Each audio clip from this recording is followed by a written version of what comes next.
Mario has been getting a lot of well-deserved attention in the Friday Night Funkin' universe as of late, and the latest example of this is the Mario Madness mod that just dropped. Let's go ahead and talk about each of the characters in the mod, the backstory, and of course some fun facts to end it off. So this mod was created by Marco Antonio, and it basically goes like this. It was a Friday afternoon and boyfriend was kicking it with girlfriend at her home. The two are basically just bored and texting on their phones when they hear a knock at the door. Now they should have been suspicious from the jump because an imposter is at the door from Among Us, of course. But they take the package that the thing gives them, and when they open it, they actually see that it is a bloody NES cartridge with the word Mario written on a piece of tape and attached to the cartridge. Now, of course, the two had to go ahead and put the game into their old NES and give it a try. For a short time, everything seemed to be okay, but eventually the game starts to freeze and glitch until a hand literally comes out and first grabs boyfriend, dragging him into the game, and then of course another hand comes out and takes girlfriend into the game as well. And this is where we're introduced to our first version of Mario, being Mario.EXE.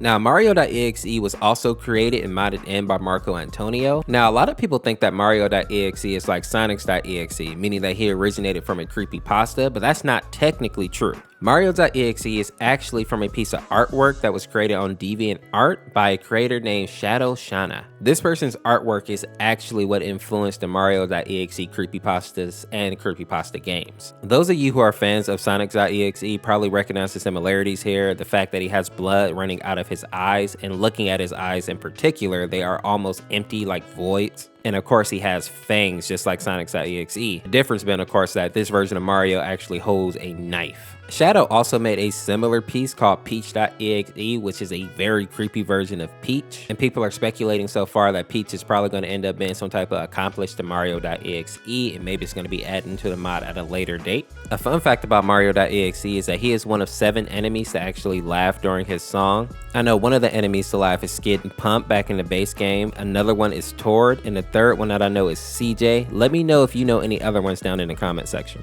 Now, the next Mario that we get to see is going to be Gameboy Mario, and he is from the Super Mario Land 2 6 Golden Coins, and this is a old school Game Boy platformer from 1992. They also brought this game back in 2011 on the Nintendo 3DS, and it is considered to be a direct sequel to the Super Mario Land game. And more importantly, this is the first time that we're actually introduced to Wario, which a lot of people think is Mario's brother, but it's actually one of his rivals. Now, Game Boy Mario looks fairly normal at first, but as you get deeper into his song, his true appearance comes out and he has this huge, gross smile. His arms are elongated, almost dragging on the floor, and his eyes are completely empty black sockets. And one thing that I found really weird is that for some reason he can make his teeth disappear whenever he wants to, which for me just makes him even more gross. The next character that we need to talk about is called I Hate You Luigi, and this character is created by a person named Slime Beast. And basically, after boyfriend defeats Game Boy Mario, he receives a flute that allows him to warp to different areas. And this is when we are properly introduced to I Hate You Luigi in this sunken ship / castle-like background.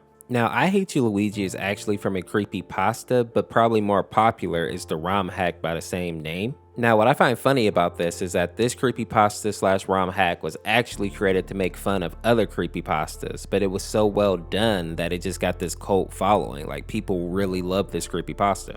Now, this version of Luigi completely hates Mario, and this goes back to the creepypasta itself. Basically, in the creepypasta, Luigi is the bad guy, and he's kind of like a manipulative traitor. But in the creepypasta, he also gets a bit too cocky, and Mario ends up knocking his body into the lava, which is why we see him all burned up and decrepit now. One thing I really love about this mod is that it does a good job of referencing the actual creepypasta. For example, during the song, you actually see the lava start to rise up, and this is a nod to Luigi's fate and the fact that Mario knocks him into the lava in the creepypasta. You also see a bunch of floating boos around with no eyes, and also Mario coming out of the side of the map to kind of watch the battle going on, and these are both also references to the creepypasta. They are technically enemies that were from the original creepypasta. Fun fact, the I Hate You text on the wall is also from the original creepypasta near the start of the level. Now, the next character that I want to talk about is going to be Beta Luigi, and you basically get to fight him after you beat I Hate You Luigi. You warp to this new map where it looks like Luigi's mansion, and you also get to see this version of Luigi that looks like a zombified Luigi. Like, he's pale, his eyes are completely white, and he just looks shrunken and out of it. Now, this version of Luigi is based off the ending shown at Space World, and this is basically E3 before E3 was a thing.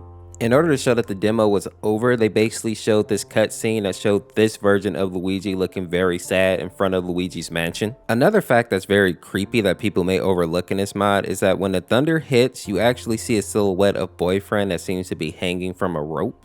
This is actually a reference back to Luigi's mansion. There was a lighting error in Luigi's mansion that made it look like Luigi's shadow was hanging itself, and this basically made people think that Luigi died somewhere in the mansion. But of course, later on, Nintendo went ahead and explained the error and disproved those theories. Now, the next character we run into in this mod is going to be the Wario apparition. And even though this character was technically created by Nintendo, it was made popular by basically the community. Now, what I find funny about this battle is that when you warp to this new level, there's no girlfriend there. So Boyfriend is basically on his own and he's immediately running away from this giant floating Wario head. Now, even though the Wario apparition is an old school type of character, we're talking 1996, as of late he has got somewhat of a resurgence. It's kind of in the form of a meme, but it is kind of cool to see this character coming back into the mainstream a little bit.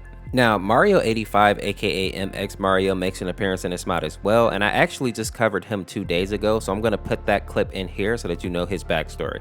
So Mario.EXE is based off the Super Mario Bros, but in a horror game type of setting, and is heavily influenced by the Sonic's PC port. The story goes that there's a young man named Lucas. He's about 8 years old, and as he's playing Super Mario's on the old school NES, he suddenly blacks out because some large flash comes out of the television, and when he wakes up, he is actually inside the game, and it looks like he is now Luigi. Now, everything seems okay, of course, except for the fact that you're trapped in this game, until you get to the end of the actual level. There you find Mario looking relatively normal until he turns into this monstrosity version of himself, and then he grabs Toad, throws him at the flagpole, decapitating him. And this is where we get that pose where he literally pulls out Toad's decapitated head and shows it to you. It's also a reference to what he's going to do to Lucas if he actually gets caught. And this is what a player is prompted to run. Once Mario catches you, he basically devours your soul and just ruins your body. Mario.EXE is basically like the Incredible Hulk in that Marvel movie where he's chasing Black Widow and nothing is stopping him. I mean, this guy is breaking through bricks, through pipes, he's jumping over these holes, and even if he falls in them, he just jumps right back out. He's basically unstoppable, so you just have to not miss any of your jumps and time everything perfectly, or you are going to get caught. Now, the last character in this mod is going to be Racist Mario, and he's basically the protagonist slash villain of the 2014 animated YouTube video that's also titled Racist Mario, and it was created by Flashkits. And basically, Mario is sick of non-Nintendo characters being brought into Mario Kart, and he tries to murder all of them. Now, Boyfriend finds himself in the middle of this because he uses his flute to get to Mario's universe,